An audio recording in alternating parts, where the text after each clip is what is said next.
Welcome in to the Paul Kuharsky podcast. Are you hearing me all right? Somebody answer immediately a yes or a no, and we'll get this thing started. I'm live at EDLEY'S in Berry Farms, one of my very favorite places. The smell is wafting, and I'm getting hungry. Paul Kuharsky of paulkuharsky.com here live from EDLEY'S in Berry Farms, 501 Sarah Avalon Berry Lane in Franklin. Easier way to put it is just off Paytonsville Road, right near 65. You can also eat delicious EDLEY'S barbecue at the factory in Franklin, at 5 Points in East Nashville, in Sylvan Park, in Donaldson, in Gallatin, at 12 South, in Nolensville. No lack of great locations near you. DJ from Nashville asking me, saying he hopes I had a great birthday. I did yesterday. Turned the magic 56, which I've been saying I am for. My wife started this thing where we call ourselves our birthday to come well in advance. I'm not going to do that and start calling myself 57. I've even confused myself. So I'm 56. Thank you for the birthday wishes. I really appreciate it. We've got a lot to talk about here. We're going to talk about number one picks at quarterback and how that might factor into what the Titans are considering doing now. We'll talk a little bit about the Senior Bowl, East-West Shrine Bowl. We're going to talk about the capital that the Titans have spent at receiver over the last 3 years. They just right now, the email flashed, have made Dave Ziegler and Reggie McKenzie official adds to their front office. Those have been reported previously. Matthew Stafford has said that he plans to play, but that the situation with the Rams is unclear. I would put him right at the top of the line. I'm also sponsored by Zen Sports, where you should do your betting if you live in Tennessee. Welcome. Good to see you, in particular Ralph, who I haven't seen in a little while. Great pal, great member of the All-22. If you want to get on the All-22 wait list, it has been a premier month for the All-22. I think the information those guys are getting, I think they'd vouch for you. It's an incredible time. Dwayne also here. Dwayne, I think the first ever member of the All-22. Bunch of guys signed up all at once, but Dwayne was right at the head of the line. Retweet, give a thumbs up and subscribe on YouTube. And if you're listening later on Apple, iHeart, or Spotify, please subscribe, rate, and review. It's good to have all of you. Josh Robbins, another member of the 22, all here. Let's talk first about and start piling up your questions here. We'll certainly get to all of them, or as many of them as I can. David Jackson says 22 is legit. Also a member. Look, Titans may take Cam Ward, number one. I don't think they're going to take Shedeur Sanders, number one. It's become already popular thinking that Shedeur Sanders is not worth number one. Maybe somebody does something crazy like the Raiders, but I think, Pete Carroll's a reasonable guy too, who might not get caught up in the stardom of Shedeur Sanders, and maybe other people haven't rated other ways. I think, though, it's important to look at the history of number one quarterbacks in the NFL in the last 10 years. So let's run through that list. 2015, Jameis Winston. Was he worth it? I mean, the guy threw as many, if not more, interceptions than touchdowns with Tampa Bay and has become kind of a journeyman. I don't know if that's fair. Reasonable and entertaining starting quarterback in the league right now, but doesn't play like number one pick in the draft by any means. Jared Goff, given up on 2016, given up on by his original team, traded, and everybody thought he was the throwaway part of a trade for Matthew Stafford and that Detroit would wind up looking for another starter. And in that other starter, Then Jared Goff panned out in Detroit and has played quite well for the Lions since then, but it's kind of a surprise. But, I mean, the number one pick being a second team guy doesn't make him a fantastic number one pick, right? Same with Baker Mayfield, 2018, went to a shit situation. But when you're the Browns picking a quarterback, number one, you're looking for the guy who saves you and is the answer, and he wasn't the answer there. Now he's playing very well now, really. One of the best valued quarterbacks in the league, about to have his 9th offensive coordinator in 9 years. Not all his fault by any means. Kyler Murray in 2019 made or prompted Arizona to punt on a number 11 or number 12 pick from the previous year, Josh Rosen, who was not good, who didn't prove to be good in the season that he had or in where he went afterwards. So they admitted a mistake quickly. That's fine. But is Kyler Murray a franchise-changing quarterback? He may be a franchise-changing quarterback in that Arizona would be much, much worse without him. But they're no playoff juggernaut with him. Joe Burrow, 2020. Absolutely the definition of what you want in the number one pick in the draft. A franchise-changing MVP caliber quarterback. Still has some work to do, right? Team's not good enough around him. But I personally have no doubt Cincinnati is going to make another run or two in his career. He's been to a Super Bowl. He's won the AFC. He's terrific. Trevor Lawrence in 2021 of this list so far was Burrow-esque in the hype coming out, right? He was a can't-miss guy in the view of nearly everyone. Going to be a generational talent, has endured a lot of change in 21, 22, 23, 24, 4 seasons. It seems like he's been in the league longer than that. It's had a lot of things working against him. Jacksonville's a dysfunctional franchise. Urban Meyer was a huge mistake. Yada, yada. He's had injuries, yada, yada. But he's nothing like the first pick of the first round, what you'd want out of that. Bryce Young, 2023. It's awfully small. I mean, he doesn't have the height, weight that you want out of a top guy. Now, you're hoping that his intangibles overcome all of that. He got benched early in his second year, came back, played pretty well. I'm not convinced that he's going to be a transformative quarterback. Maybe, maybe not. Caleb Williams, 2024, rookie year, up and down, bad team, fired people. Still way too early to tell. Possibly great.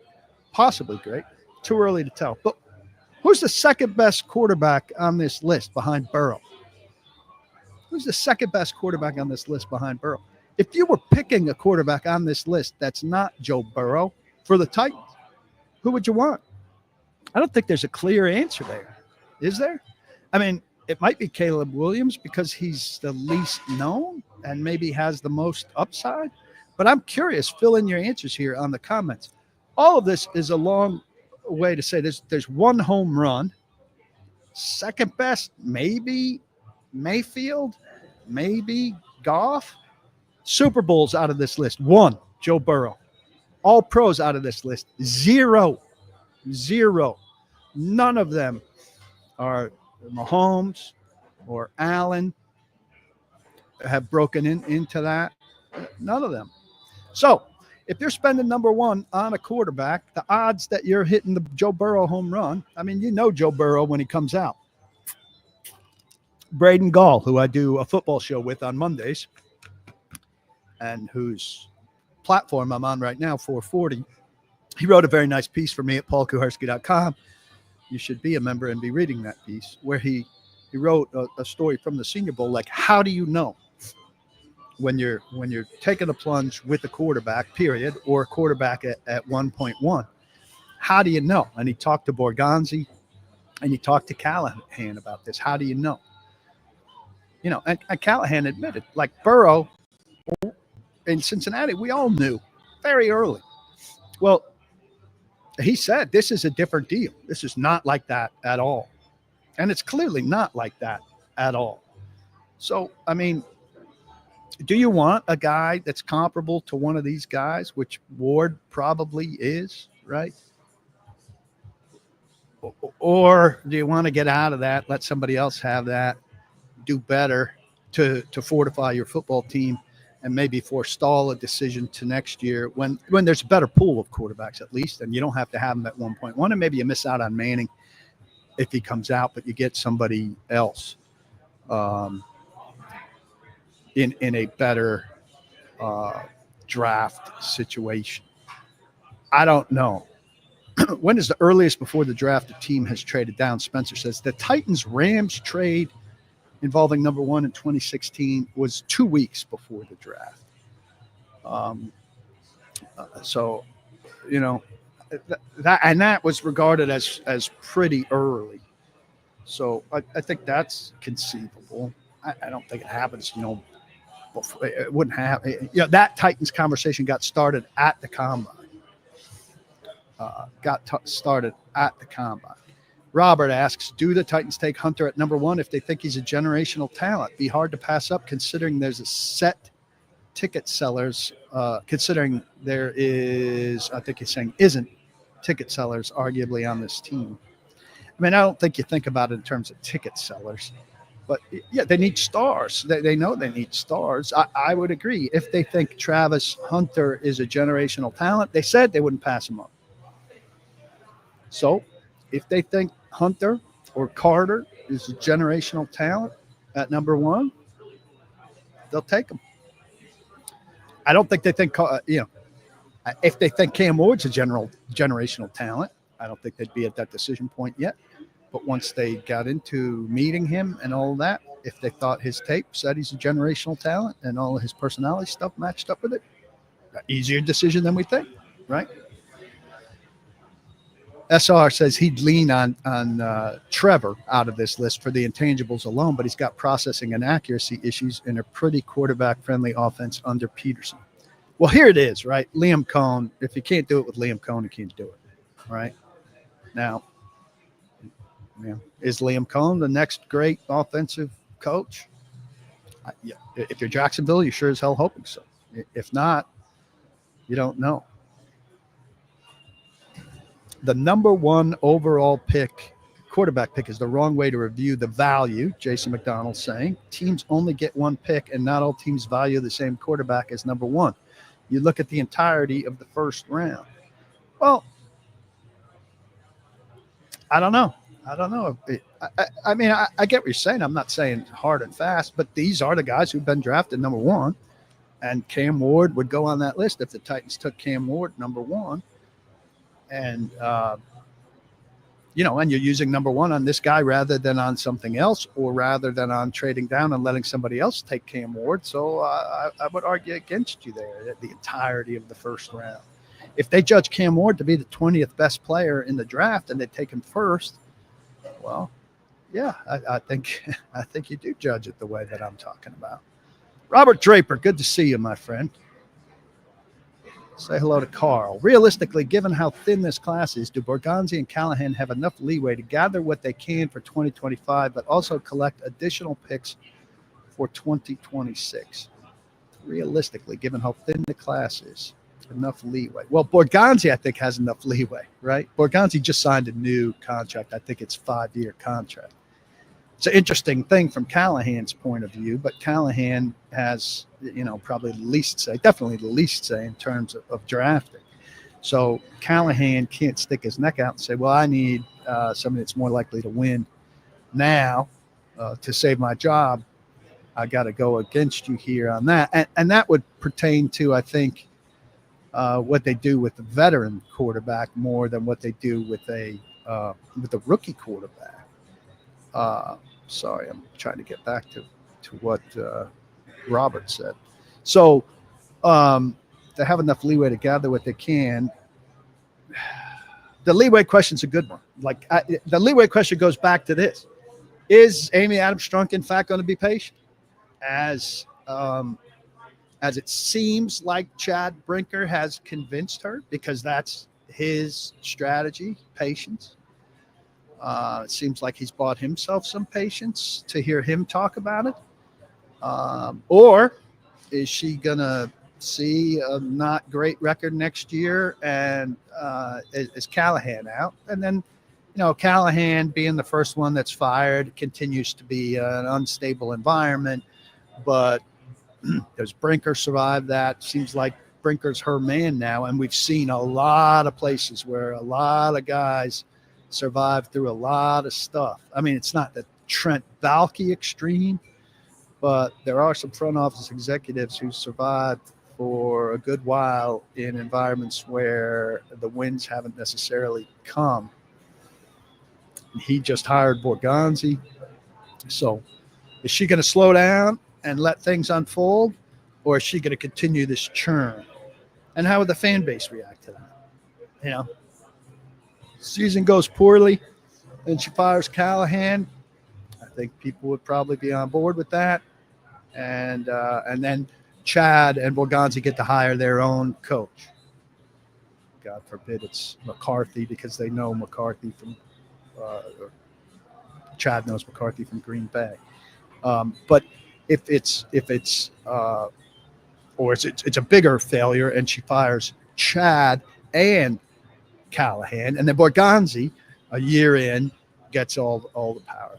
I don't know. I would have to think they have some leeway. I would think there has to be some patience.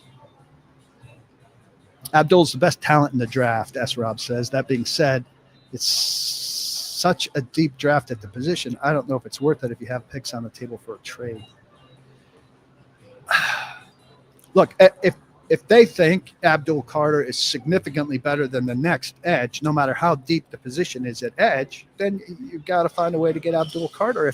If your heart's set on Abdul Carter, I don't know. It's complicated. At least the front office, Dire Straits playing in the background. Dire Straits my second favorite to Springsteen. Mark Knopfler, damn genius. I met him one time in the day of film, in the day of shooting camera on film, and I messed up the film. I don't have the picture. But I've got a poster from the event I was at, autographed by him with the pic he gave me. It was a thrill. My side story about Mark Knopfler. Robert says, at least the front office on paper looks better, but still hard to know how they will work all together. Could be too many Chiefs and not enough Indians. I mean, I keep thinking, because of some things I've heard about Brinker, he's got this insulation around him. But, I immediately thought too many people, too many cooks in the kitchen. And if you read at paulkuharsky.com, which you should be a member of, I wrote, I compared it to the 5 front offices of the 5 winningest teams over the last 5 years, and they've got about as many people. And some of them have more intricate, more complicated, harder to understand structures. So, I don't think that they are way off in terms of what they're doing. How about everybody retweets and we get a few more people in here and continue our conversation? Didn't get many answers on that quarterback. Who do you want off of that list? Caleb Williams, Bryce Young, Trevor Lawrence, Kyler Murray, Baker Mayfield, Jared Goff, Jameis Winston. Number 1 quarterback picks in the last 10 years, keeping Joe Burrow out of it, who's clearly the best. And where do you think Cam Ward would fit into that?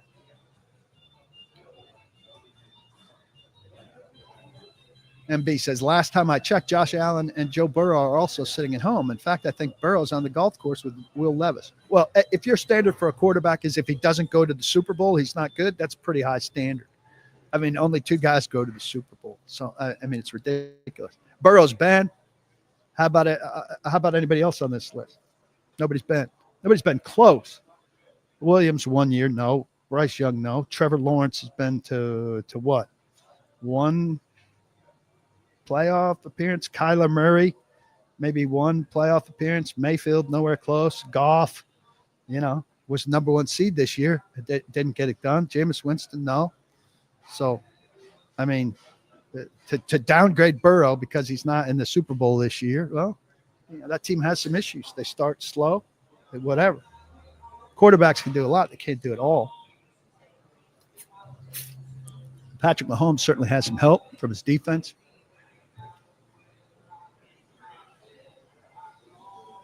What has Ward not proven already to show that he should not be drafted 1 overall? I don't understand why anyone's down on Ward. He's a little wild. His mechanics from the waist down, I think, are not great. You have to wonder how revisable they are. For a team, I was saying this on the radio the other day, for a team that is coming off accuracy and decision-making issues, he's got some accuracy and decision-making issues. So do you look at him and say, well, he has accuracy and decision-making issues that we can fix? Or are you wary and you say, well, we just dealt with a guy with accuracy and decision-making issues, and we realized how difficult it was.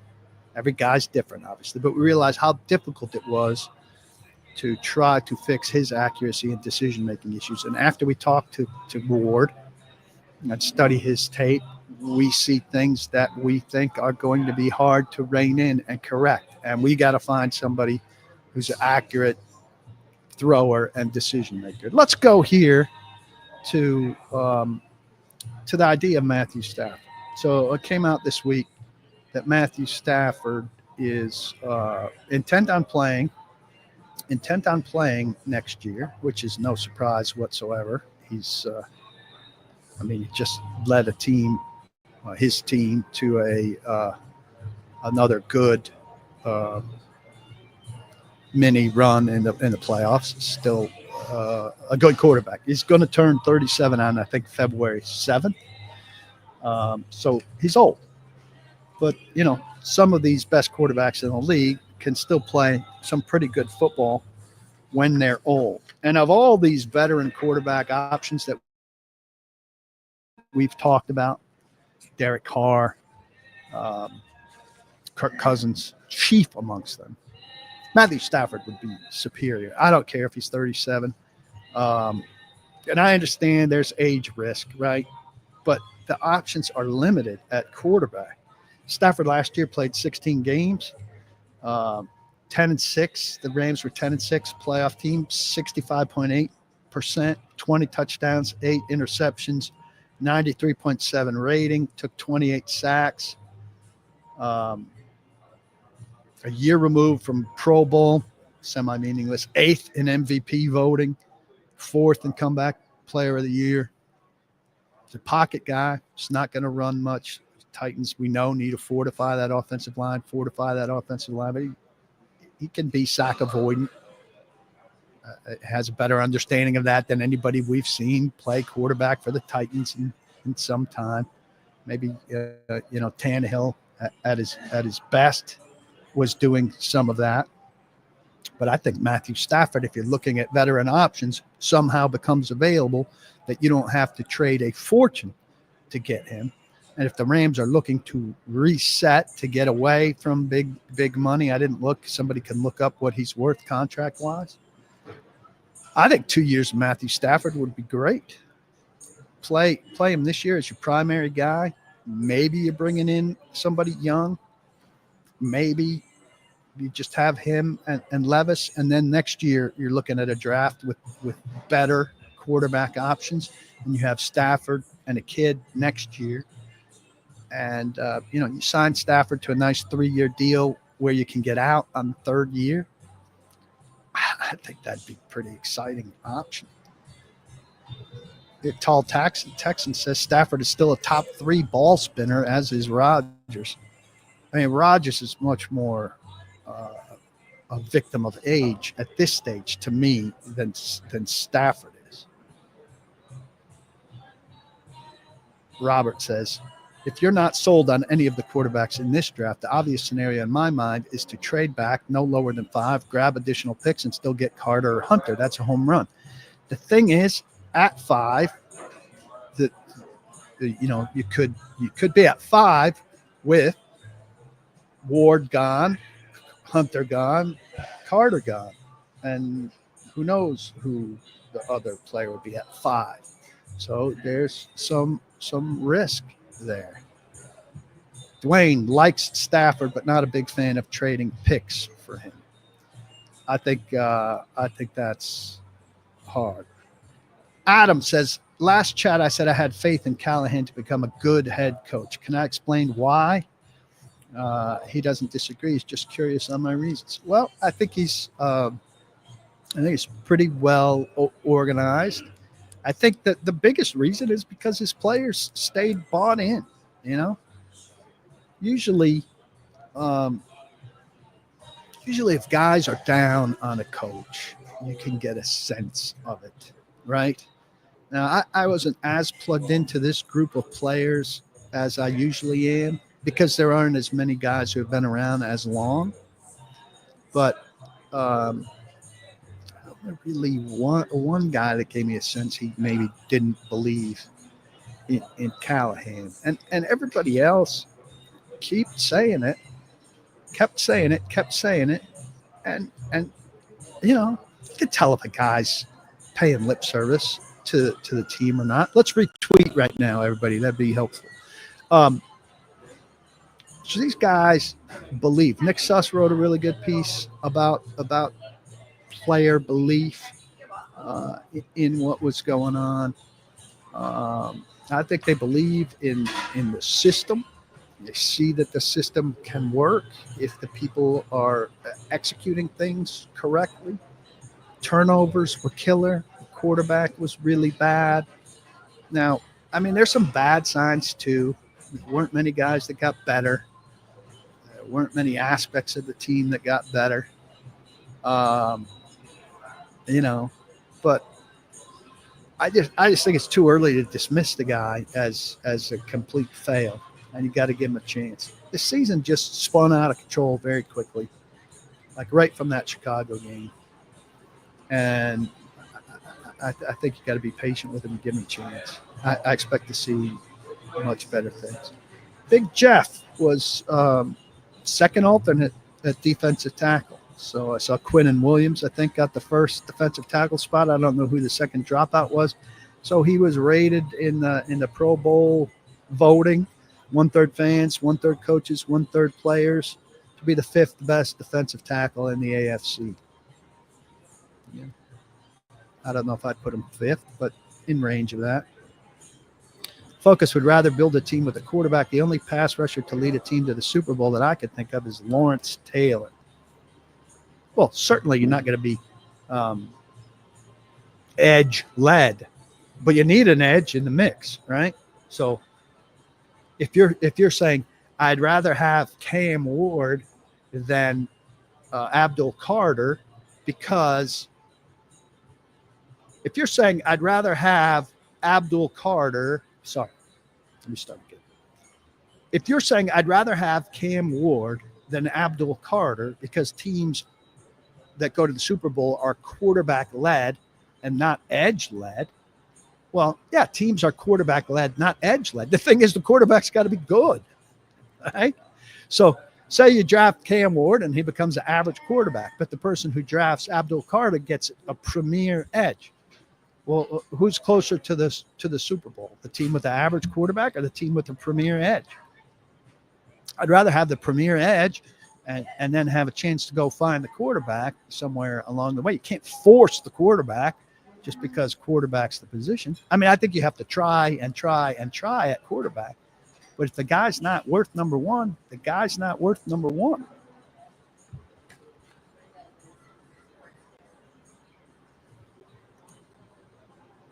Slight pause there. Was I surprised at the offensive line struggles given the players we have and the coach handling them? Well, no. I mean, Nicholas Petit-Frere turned out to be a very bad player. And Sadiq Charles, who was supposed to be part of the answers, left or retired, which put them in a hole numbers-wise. And Lloyd Cushenberry got hurt, missed half the season. And I think people were slower to adjust to Bill Callahan's program than we expected. So I think I thought things would move faster, but they had too much faith in too many players who weren't good enough. I think things will change this year. They'll get better players. I think people like Skoronski and Latham will make great strides. I think Cushenberry will too once he's healthy. And then you got to address the two positions on the other side and depth, and take it from there. Von Miller on that Denver defense, Roberts says, was pretty special a few years ago. JD says, do I think Borgonzi and Brinker are looking at this from a bird's eye view with a 3-year window, pushing some needs for more confident evaluations? Well, I don't think you have to push needs for confident evaluations. I mean, I think you make confident evaluations no matter what. You don't necessarily push needs. You got to address the needs.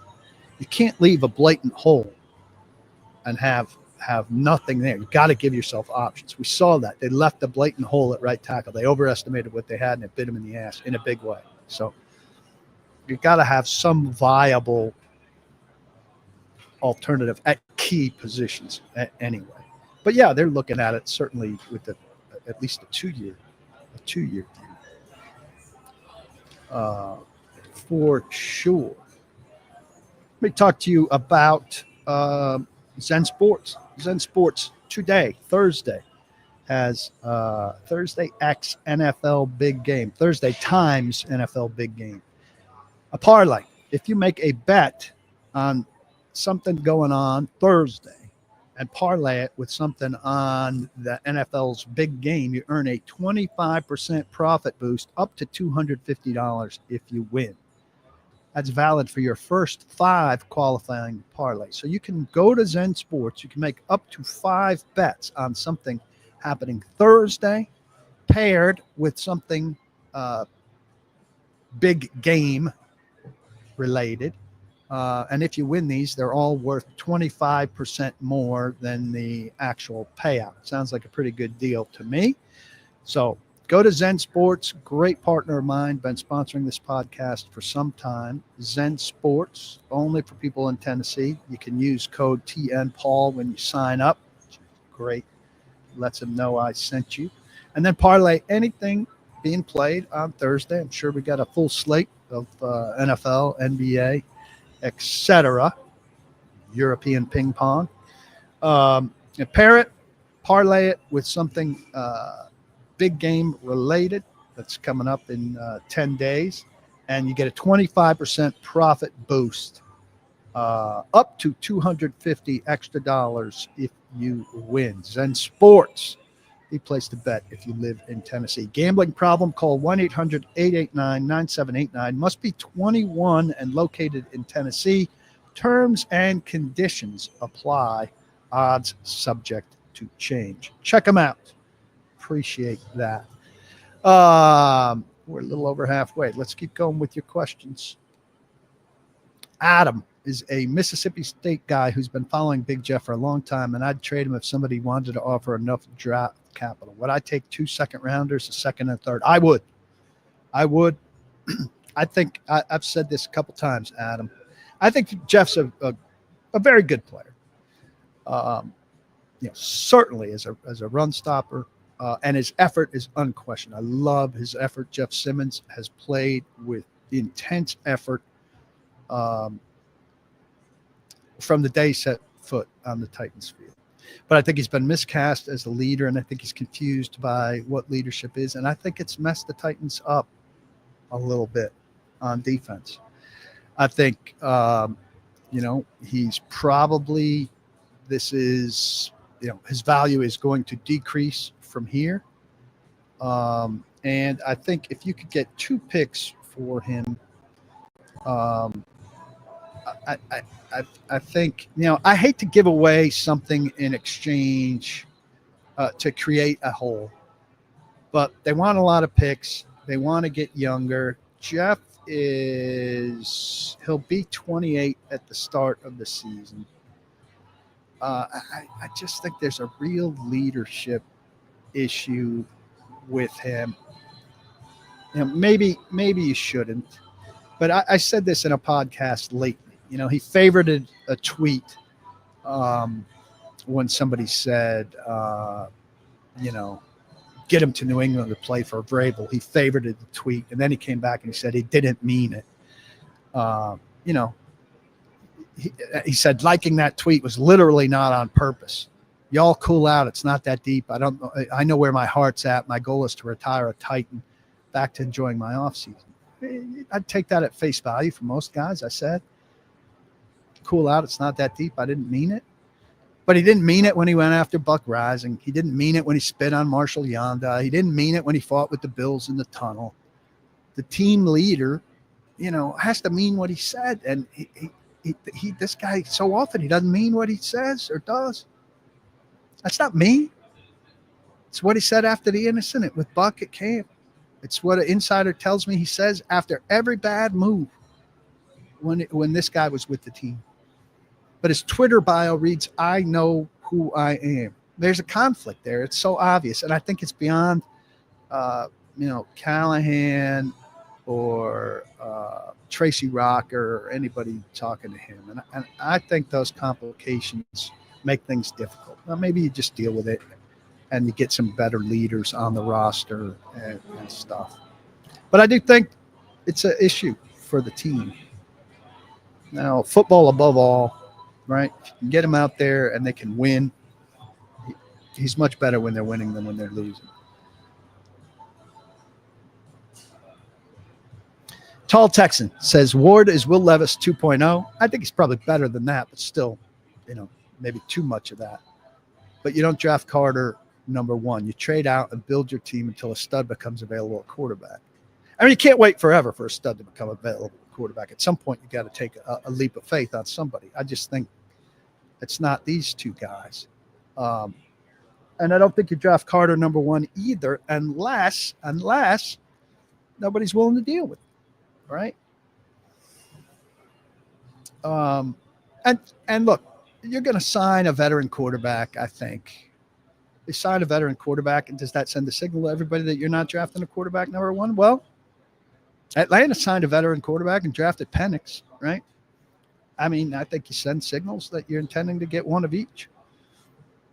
If you make a move for Matthew Stafford, though, it becomes a little bit of a harder sell. Look, people are going to be nervous. People are going to be nervous that somebody else comes up and gets the quarterback, and you've got to do it. Yeah, MB points out Eagles won the Super Bowl with a pretty dominant pass rushing D-line too. That was their feature. Now they had a good quarterback too, in Hurts, but their dominant pass rushing D-line was key to that. Focus says ideal scenario: trade to 3 and still get Ward or Sanders. Possible. Adam says there's no ideal scenario that includes Shedeur Sanders. I, too, am not a big Shedeur Sanders guy. And this leads me to East-West Shrine Bowl reaction. And here's what I want to talk to you about. And this stuff, there's just a lot of bullshit. And I know that most of you who come here are smart and see through this bullshit. But I want to make sure, all right? So this is something I read from the East-West game. This is something I read from the East-West game. That Shedeur Sanders made quite an impression on the staff. That multiple people all said he'd been very nice to work with, and he did whatever was asked of him. Well, first off, he didn't do whatever was asked of him unless nobody asked him to throw. I mean, the guy saw multiple videos of the guy standing, and there were some other videos of him pacing. So he stood and he paced. Now, he had some meetings, and these meetings were, certainly productive to start the scouting process for teams that met with him, including, of course, the Titans. I don't know who else he met with. I don't care who else he met with. But he was pleasant, and he did what was asked of him. That's nothing. If he was not pleasant and he didn't do what was asked of him, that's something. Now, he's got a little bit of a reputation coming into this that maybe he's difficult to deal with, or maybe he'd be like his dad. His dad, by the way, who interrupted a meeting with a phone call. So that's bells and whistles for me right there. His dad can't not damn call him for a window where he knows he's in a meeting, or he can't. I hope he didn't answer the call. But are people taking this as having meaning, that he was pleasant and did what was asked of him? Every kid who's a draft prospect, who's at one of these things, first off, they should all be participating. If you're in a position where you don't have to participate, I guess good for you. But, I mean, being pleasant and doing what's asked of you, hooray. No parades for that. This is not telling information. This is basic stuff. Basic stuff.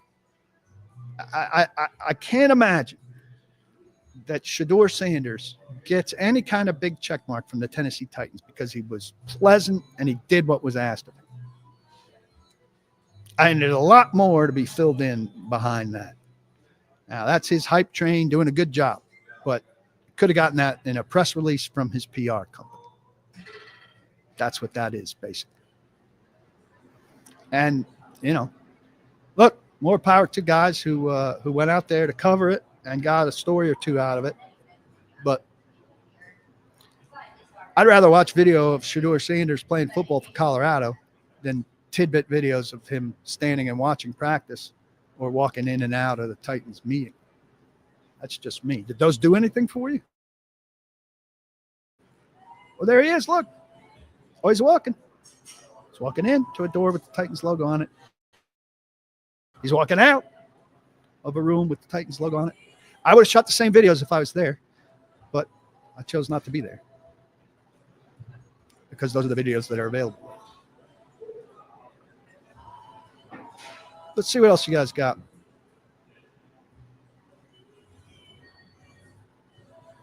In my opinion, S. Rob asks, in my opinion, when the scouting process is done, do all teams' draft boards vary quite a bit, or are they all similar? Trying to reason why a team would value, say, Ward more than others. Well, first off, you're looking for different things. So, if you want a quarterback who it's super accurate and super great decision maker, you're going to score certain guys lower and other guys higher. If you're willing to accept, a little bit of a lower completions percentage and some more risk, then you might score them higher. So that's different. Some teams, the Patriots notoriously during Belichick, only put a relatively small number of guys on their board. These are the guys, this is the batch of guys, I don't know, maybe it was 150 guys. We want our draft class to come out of these 150 guys. These other guys, they might be good football players. They don't work for us for whatever reason. We want our 8 guys to come out of this. It might be smaller than that. It might have been 100. Might have been 80. But, I mean, also, what flavor of ice cream do you like? I mean, everybody's not going to look at everybody and see everything the same way. I might like, Jenny's ice cream, which has all kinds of crazy flavors. You might be a Breyers guy that likes standard fare. People aren't going to look at the same stuff and see it the same way. And that's kind of the beauty of the league.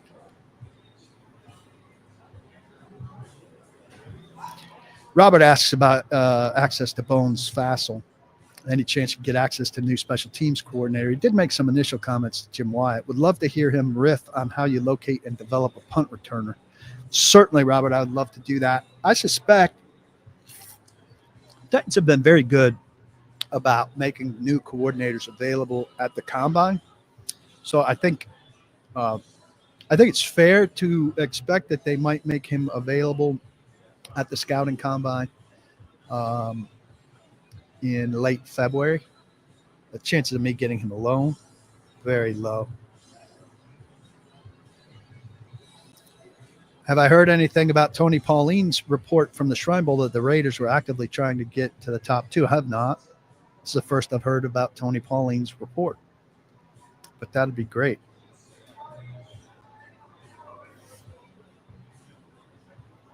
Why not go get Will Howard in the 3rd round? I'm not a believer in quarterbacks that aren't drafted really high.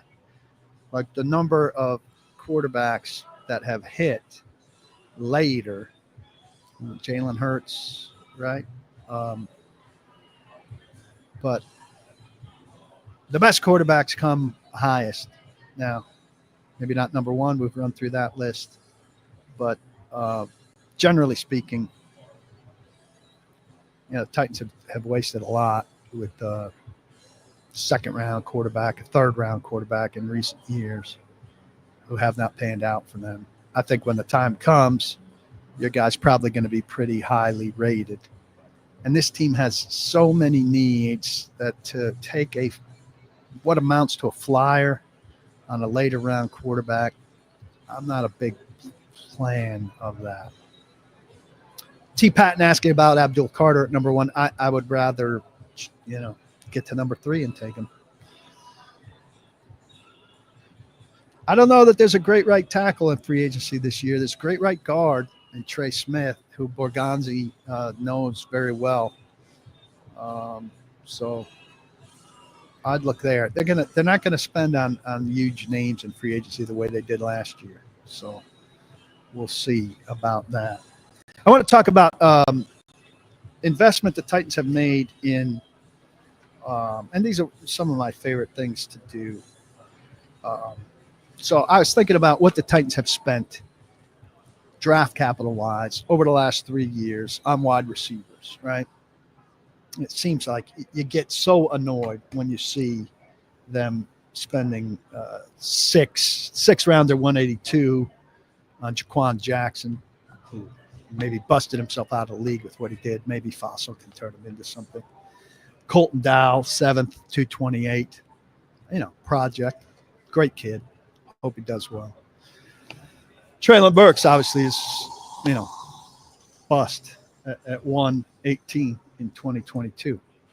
So I said about looking at what teams have done in the last 3 years at wide receiver, because I feel like wide receivers have poured into the league, right? Good wide receivers have poured into the league, and the Titans haven't found them. Titans are not participants in this. Titans have gotten their best wide receivers. DeAndre Hopkins, they signed as a free agent. Calvin Ridley, they signed as a free agent. But these young, burgeoning wide receivers that are coming into the league, they've not been a part of it. Think back to Des Fitzpatrick. In that draft, John Robinson traded up to get Des Fitzpatrick, who did absolutely nothing. Absolutely nothing. It's just terrible, terrible, terrible. So I searched the whole league.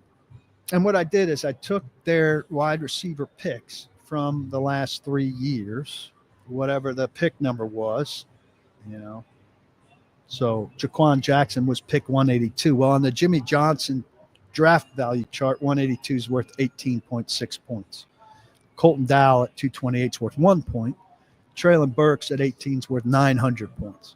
So the Titans have actually spent 919.6 points on wide receivers. Where's that rank in the league?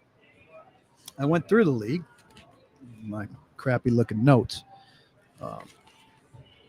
And the Titans actually rank 15th in what they've spent on wide receivers with those 919.6 points. The LA Rams are last at 26.8 points. And in those 26.8 points, they drafted Puka Nacua. That's how you get value out of your draft picks, right?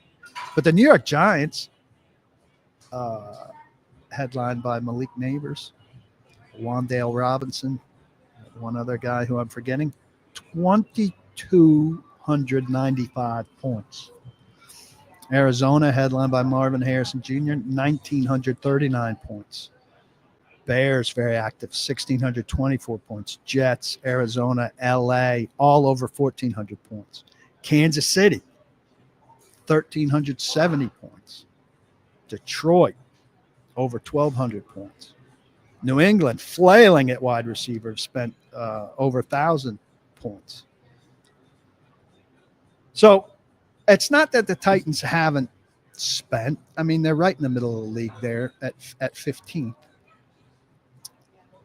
It's that they busted on Traylon Burks, right? They have to find a young, up-and-coming wide receiver. Now, among the guys that you're hearing about from the Senior Bowl are a couple that I'm intrigued by, and these aren't necessarily at the very top. Ted McMillan at the very top, Luther Burden at the very top. Very intriguing guys, but if you're taking them, you're not getting, if you're in range of them, you're not getting Abdul Carter. You're not getting Travis Hunter. You're not getting Cam Ward. I'm intrigued by Jalen Royals. He's just under 6 feet tall, 210 points. You listen to what you hear about him from the Senior Bowl. Looks like a pro. Size and strength versus Senior Bowl corners, very good. Creates windows. He played inside and out at Utah State, and so the big question about him is, can he play inside and out in the NFL? If he's just a slot guy, I'm not really interested in the Titans getting somebody who's limited, right? Jack Beck, 6'1", 214, small hands, but he never drops the ball out of TCU. And he at the Senior Bowl has been catching the ball well, but also blocking well. So he's showed a rounded game, which is significant. Though I'm glad the Titans are beyond the point in time where they talk about their wide receivers being primarily blockers. They're actually now talking about guys who can catch the ball. Needs to run a good 40. Jaden Higgins is another one. He's 6'4", 215, and he's been blowing by people there. So those are three guys not at the very top who you wonder about. Titans have to build wide receiver. They've got Calvin Ridley under contract. They've got Traylon Burks under contract. They've got Jaquan Jackson under contract. They've got Colton Dow under contract. Right? Boyd, not under contract, shouldn't be re-signed. NWI, not under contract. It'd be great if they could re-sign him. But even if they re-sign NWI, they need explosive, dynamic, young wide receiver who's going to be under contract for 4 years, grow in this system, and challenge Calvin Ridley for wide receiver one. I say wide receiver one, wide receiver two. We make too much of it. They need a top flight wide receiver to go with Calvin Ridley. So they've got two top flight wide receivers. Period. And we can't diminish that need, despite the fact that we're looking at quarterback, edge, and right tackle as big needs. I think I don't know if I mentioned this. First round receivers with under 500 receiving yards over the last decade. 9th, Corey Davis, 375 yards as a rookie. And, it was okay for the Titans. Certainly wasn't the 5th overall pick in the draft caliber player. 15th, Traylon Burks, 444 yards as a rookie. There are 18 guys on this list in the last decade, first rounders with under 500 yards as a rookie, which is foreboding for what becomes of them ultimately. And the Titans have 2 of them, Corey Davis, Traylon Burks. Let's go. Let's do better at this position. You had one damn guy you finally found in A.J. Brown, second rounder, tremendous player. He's about to go to his 2nd Super Bowl since you traded him. He played 3 years here. He's played 3 years in Philadelphia. In Philadelphia, in those 3 years, he's got over 1,000 yards more than he had here where he was spectacular. He's got a great season's worth more receiving yards in those 3 seasons than he had here. And you let him go because you got in a pissing match with him, because you got in a fight with him, because you couldn't agree to a contract with him, while Washington sorted things out with Terry McLaurin, while Seattle sorted things out with DK Metcalf, while San Francisco sorted things out with Deebo Samuel. And guess who the best of those 4 receivers has been?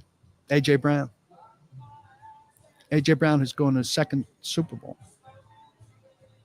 It's just such a bad point. He should be here, and they should be finding a receiver to go with him. Back to your questions. JD says, we're now a team where 40 times matter at wide receiver. Well, they mattered for Justin Hunter. They mattered for Dorial Green-Beckham when they went through that phase where they were into athletes who weren't receivers, right? They were into track stars at that time. Would the best catching tight end in this draft be a better option than wide receiver? It's a 3 wide receiver team. Now, there's still room for a tight end, and they need a tight end, but you can't take a first-round tight end. They have to focus on premium positions, and tight end isn't a premium position. It's just not. It's just not.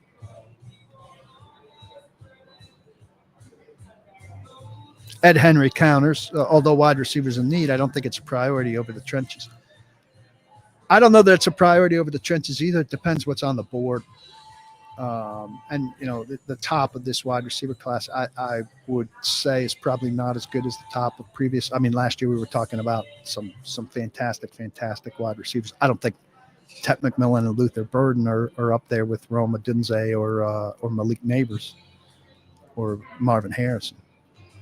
I would agree with that. Mike Green is somebody that I wrote down on some of these reports that I've read from the Senior Bowl. He's from Marshall, 6'3", 251, super explosive. Small school edges. People have questions. We've seen a guy from Buffalo do pretty well. Intriguing.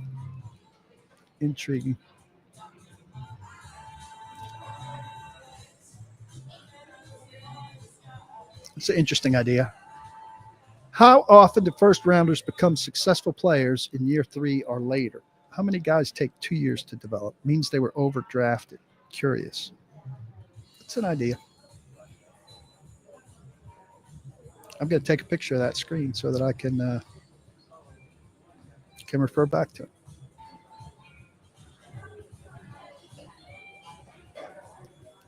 I thought this too, JD. Royals looks a lot like AJ in these routes.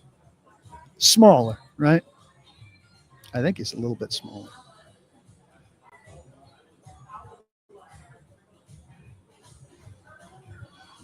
I mean, Focus is pointing out J-Rob started sniffing paint after he had an awesome draft with Big Jeff and A.J. Brown. I mean, that was an incredible draft, right? It went deeper than that. I mean, the Titans have to keep him while he rehabs. And I don't see why he wouldn't be in camp to have another chance. We know how it's going to go, right? It's not going to go well.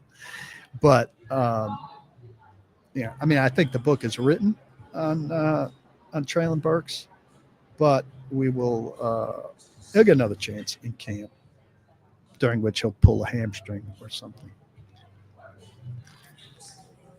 This is too easy. Oiler Titan is saying drafting Kevin Dodd instead of Chris Jones in 2016 still gets me. That's a great draft. You can go back and look at any bad draft pick for any team anywhere and find a guy who had a very successful career behind him and say, oh, they should have taken this guy. You could do it with any pick.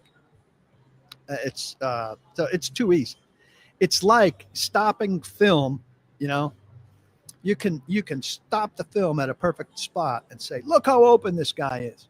Or why didn't he throw it here? Well, there's a whole bunch going on. He might not have been looking at that guy at that moment to see how open he is there because his read told him he needed to be looking over here at that moment. So that's why he didn't throw to that open guy there, because in the progression, he didn't get to that guy until a little bit later. Or he already came off that guy before he broke that open. Or he was busy being hit. So some of these things are too easy to do, and that's one of those things that's too easy to do, I would argue.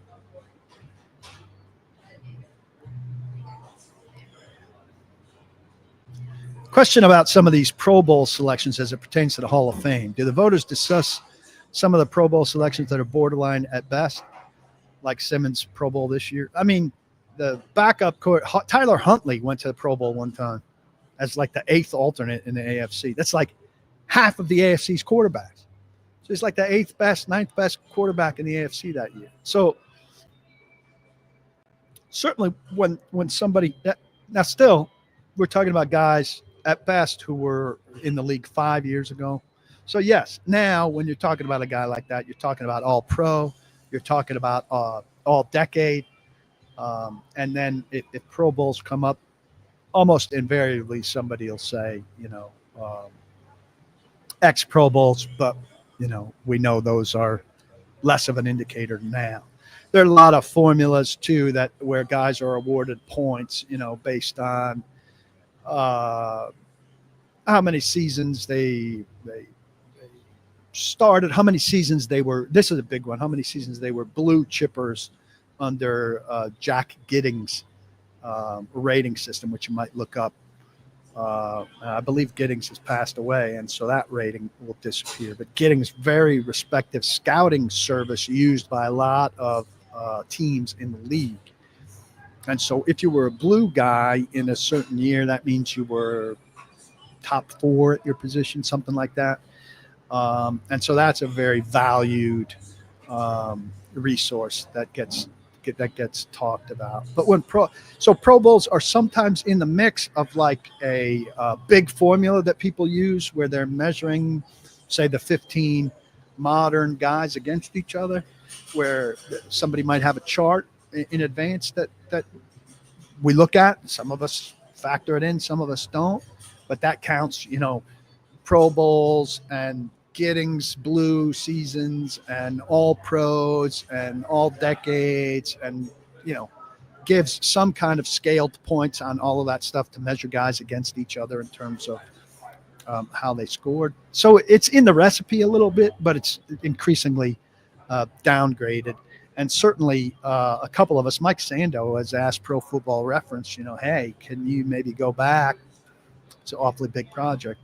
And start to, it denotes Pro Bowl seasons, but can you start to denote Pro Bowl seasons like elected to the initial Pro Bowl team versus, in as an alternate? And it'd be great to know, like, in as a first alternate versus in as a second, third, fourth, fifth, sixth alternate.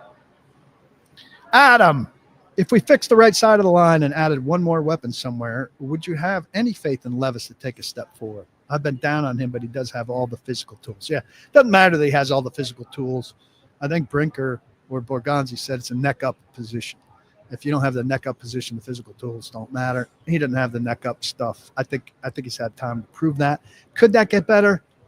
Yeah. Should they be counting on it? No, they shouldn't.